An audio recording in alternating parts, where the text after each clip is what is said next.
everybody, this is Brian with Aromacup.com. Thank you guys, as always, for joining me here in my virtual coffee shop, brought to you by Aromacup.com. Today, I'm going to give you a little side-by-side comparison of versus, if you will, of two of my favorite accessories for my at-home coffee shop. And that's the Aeroccino Plus by Nespresso and its new, improved version, the Aeroccino 3, both by Nespresso. Let's go ahead and dive in and I'll show you how these two units work and some differences between them.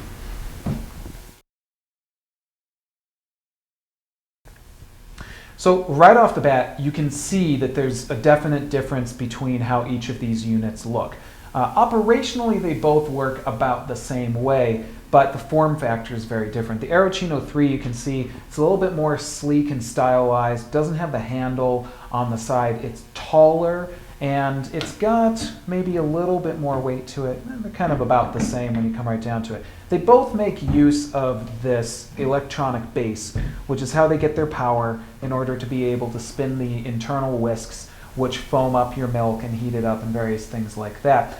Difference between these two is that the base on the Aeroccino 3 now has a storage slot for your whisk. So whichever whisk you're currently not using, you can just store it right here in the base of the Aeroccino 3, whereas on the old Aeroccino, on the Plus, your whisk which you were not using stores on the top of the lid. It's not really a big difference between the two, but it may make a difference for you when you add this to your own at-home coffee shop. Let's go ahead and talk about the difference in the whisks with each of these units. Each unit has two different whisks, which is a standard for the Aeroccino.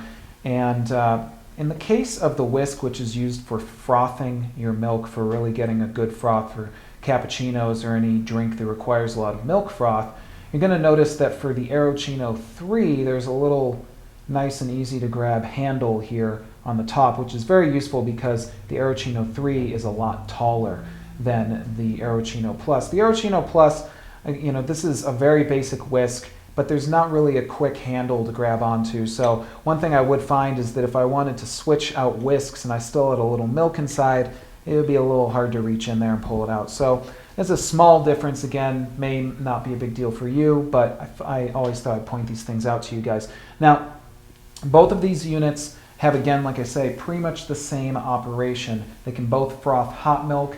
They can create a lot of foam depending on the whisk that you use, or they can make cold milk. Now, if you're going to be using cold milk, or if you want to make cold milk, or if you don't need to make as much froth, you probably want to use the secondary whisk. And you notice, again, the difference between these two whisks. Here's the one for our Aeroccino 3. Pretty simple, but has this real stylized ring on the outside for doing your milk without as much froth and foam. Here's your whisk from the Aeroccino Plus. It's a little more basic, and I found that this one at times did not always operate as well as I've seen the new whisk work in the Aeroccino 3. So that is a little bit of a difference between the two units right there, something to keep in mind. I'm going to go ahead and store these two whisks, the ones I'm not going to use, and I'm going to go ahead and do a little side-by-side with the milk here on each of these units. So I'm going to drop the first whisk into each of my units, and I'll show you guys how we can make cold milk in the Aeroccino Plus and hot milk in the Aeroccino 3. So let's go ahead and add some milk to each of these. Now again, operation, as I say, very much the same. Each unit has a max fill line. That max fill line has a picture on the inside which matches up with the whisk that you want to use for that max fill. So I'm going to go ahead and just fill this guy up to about the max fill line. Yep, there we go. And that's going to be for our hot milk right here. And then we're going to fill up again to the same max fill line on the inside of the Aeroccino Plus right here, which matches up its picture with the regular whisk. Fill up to about right at the line. Doesn't have to be exact, but you do want to get fairly close on this, because if you go above or below, you may find that the units may not operate exactly as you would want them to. Okay, so now we're all set. Now, operationally, each of these works with just a single touch of a button. So if we want to make hot milk, all we need to do is press the button once. If we want to make cold milk, we're going to go ahead and hold down the button on the front for 2 seconds. And if we're making cold, the light will glow blue, and if we're making hot, it's going to glow red. So I'm going to go ahead and see if I can get these two started at the same time. There we go. So now we've got both of the units operating at the same time. On the right hand in the Aeroccino Plus, we're making our cold milk, and on the left side here, we are making our hot milk. Each unit is really, really quiet, which is something that I really, really like about these two.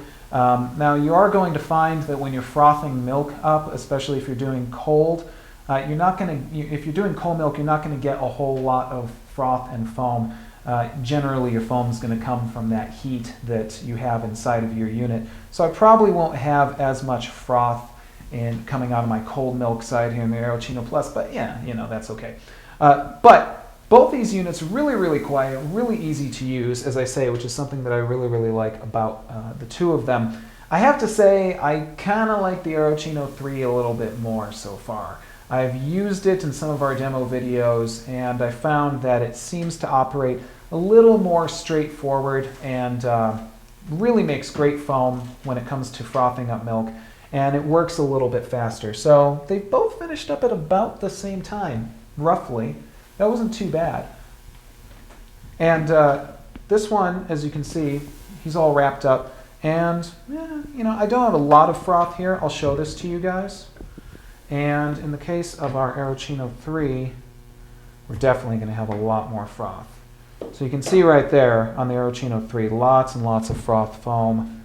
Not really too much on the cold side, but that's okay. As I say, that's kind of something that we come to expect.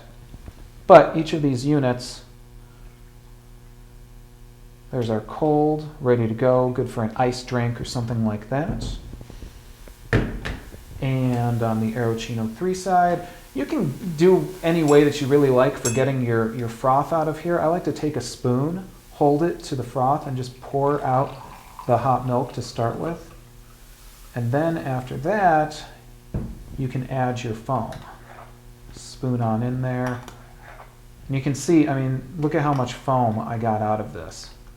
So I have noticed, as I say, that with the Aeroccino 3, I think I do have a tendency to get more froth and foam out of the Aeroccino 3, but both of these units have really hung very well in my own at-home coffee shop. And you can still find the Aeroccino Plus for sale in some places, but it is being phased out. So the Aeroccino 3 is definitely the new kid on the block, and I think a great way to go if you're looking to get into frothing your own milk at home. But there you can see both of these units in action. I hope that that was useful to you guys.